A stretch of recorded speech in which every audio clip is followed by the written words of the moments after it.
tous, c'est Jenny Garden, je suis médium, conférencière et énergéticienne. Alors, j'espère que vous allez bien. Aujourd'hui, je continue la série sur les familles d'âmes et aujourd'hui, on va parler de la famille d'âmes des initiateurs de conscience. Alors, c'est une famille d'âmes qui est là,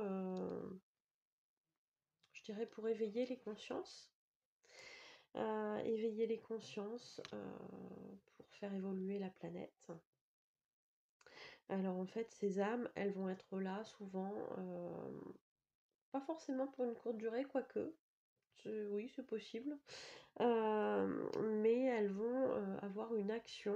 Alors quand je dis une action, c'est une action au sens de l'âme, d'être présent pour cet événement-là, ça peut être une action. Subir quelque chose, ça peut être une action. Même si nous, sur le plan humain, on estime que c'est pas forcément une action parce qu'on l'a subi, au niveau de l'âme, le fait d'être là et d'avoir dit ok, j'accepte de vivre ça, c'est une action. Donc en fait, elles sont souvent là aussi elles sont là pour une courte action, dans le but d'éveiller les consciences. En fait, ça va être des familles qui vont être présentes, je dirais pour éveiller les consciences souvent ça va passer par un départ, par une mort assez violente, malheureusement.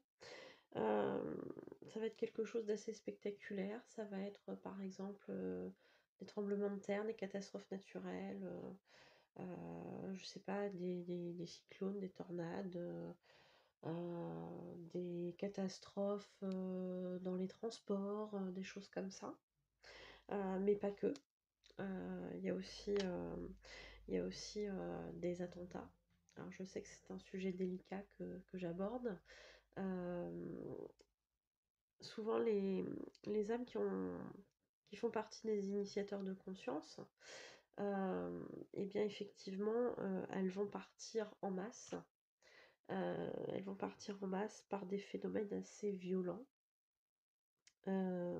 pour justement pouvoir créer, je dirais, une prise de conscience chez les êtres humains. Euh, alors, je vous parlais d'attentats tout à l'heure, c'est compliqué.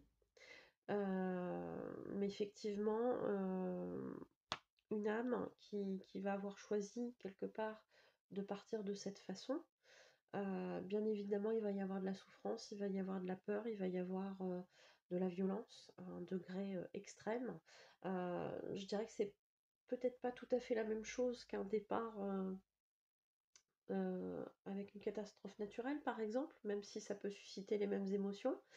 C'est pas tout à fait la même chose, mais l'effet produit va être le même finalement, puisque on va vivre une tragédie qui va être relatée souvent ça va être par les médias, et ça va provoquer justement ce qui est recherché, un éveil de la conscience chez les êtres humains qui vont se dire oh là c'est horrible, on va compatir avec justement toutes ces personnes, toutes les familles qui ont perdu ces gens euh, dans des circonstances atroces.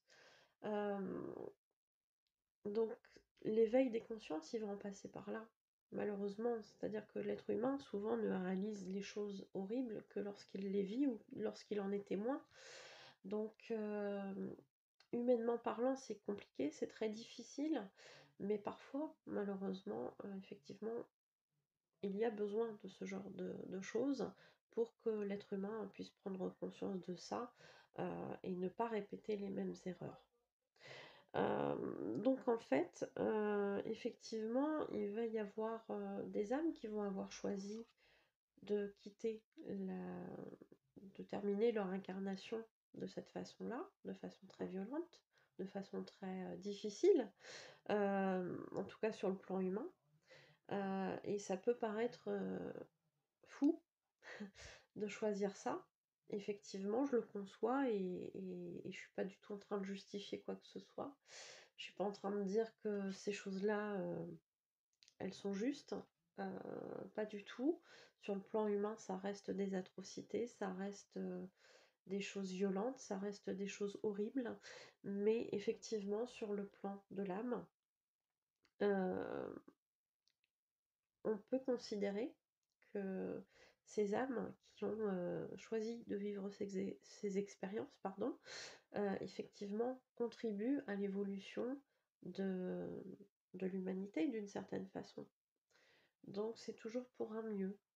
Euh, je sais que c'est difficile de se rappeler de ces situations-là et je veux absolument pas créer de polémique. C'est vraiment pas le but de la vidéo et je veux blesser aucune famille qui aurait pu vivre des choses comme ça et perdre des proches de cette façon.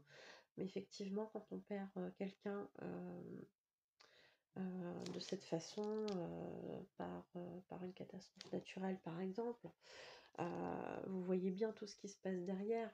L'être humain va mettre en place des choses justement pour montrer le soutien à la famille de la personne qui est décédée dans des circonstances affreuses.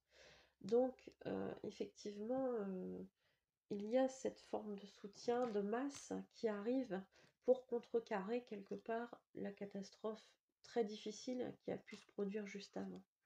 Ça peut être une sorte d'équilibre aussi, hein, on peut voir ça comme ça. Donc voilà, sachez qu'il y a toujours, j'allais dire, il y a toujours une raison, mais l'âme, elle a un but, elle choisit un parcours pour effectivement une certaine raison, et c'est toujours l'évolution. Donc certaines vont évoluer de par leurs actions de manière, je dirais, individuelle, mais souvent ça a aussi des répercussions sur la masse vivante, hein, qui reste à côté, donc les êtres humains, mais pas que. Et du coup, on a des familles effectivement qui comme les initiateurs de conscience, vont justement être là pour marquer un petit peu les esprits et ouvrir tout ce champ de possibilités, justement en créant quelque part, c'est peut-être pas le bon mot, mais en participant en fait à ce genre de choses difficiles, vont justement contribuer à ce que l'être humain puisse s'ouvrir à plus d'amour et à plus de solidarité, pardon. Voilà. Solidarité, compassion et tout ça en fait, hein. Donc j'espère n'avoir choqué personne par ces propos, c'est vraiment pas le but de la vidéo. Excusez-moi, j'ai dû couper la vidéo. Donc j'étais en train de vous dire que, bah, voilà, que ça vous parle ou pas, n'hésitez pas à mettre un commentaire, à partager et à liker la vidéo. Si vous aimez ma chaîne, n'hésitez pas à vous abonner, ça me fera plaisir. Et puis pour ceux qui souhaiteraient une voyance ou une guidance, vous trouverez mes coordonnées à la fin de la vidéo pour pouvoir prendre un rendez-vous. Je pense avoir tout dit, oui. Bah écoutez, je vous souhaite de bien prendre soin de vous et je vous dis à bientôt.